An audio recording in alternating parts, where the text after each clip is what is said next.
जमशेदपुर में अपराधियों के हौसले इस कदर बुलंद हो चुके हैं कि व्यापारी जमशेदपुर में अपने आप को असुरक्षित महसूस कर रहे हैं। छठ पर्व की हलचल के बीच अपराध का बाजार भी अब गर्म हो चुका है। कानूनी व्यवस्था चुनावी आचार संहिता में कमजोर पड़ी हुई है और इसी का फायदा उठा रहे हैं अपराधी।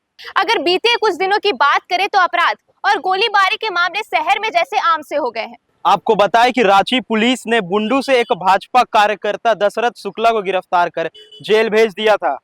शुक्ला ने अपने निजी फायदे के लिए शहर के व्यापारियों को निशाना बनाया था।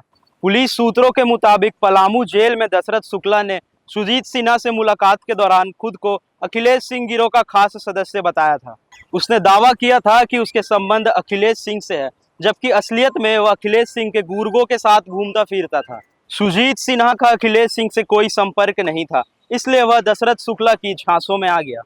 सूत्रों की माने तो दशरथ और सुजीत सिन्हा के बीच डील हुई थी कि जमशेदपुर के व्यापारियों से संगठित तरीके से रंगदारी वसूल करेंगे, जिसका कुछ हिस्सा दशरथ शुक्ला को जाएगा और बाकी का हिस्सा सुजीत सिन्हा को। अखिलेश सिंह को इस बात की भनक नहीं लगती, जिसके बाद शुक्ला ने इस डील का सबसे पहला इस्तेमाल अपने बदले के लिए किया। आपको बताएं कि दशरथ शुक्ला की हरीश सिंह से पुरानी दोस्ती थी।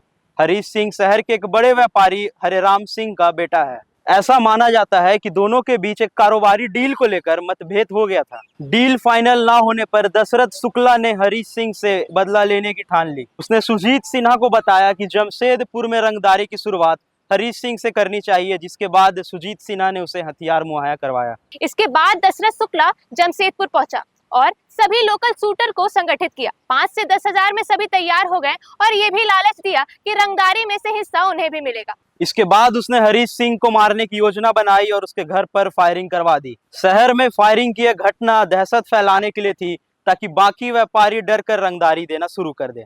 दशरथ शुक्ला के करीबी मित्र की माने तो वो बड़बोला और दिखावे का शौकीन था। वो अक्सर हरीश सिंह के ऑफिस में बैठता था और दोनों के बीच अच्छी दोस्ती थी। सूत्रों की माने तो पुलिस को इस गिरोह की भनक पहले से थी, लेकिन डर का माहौल ना बने इसीलिए इसे सार्वजनिक नहीं किया गया था। जांच अब भी जारी है और कई व्यापारी अभी भी दबाव में हैं।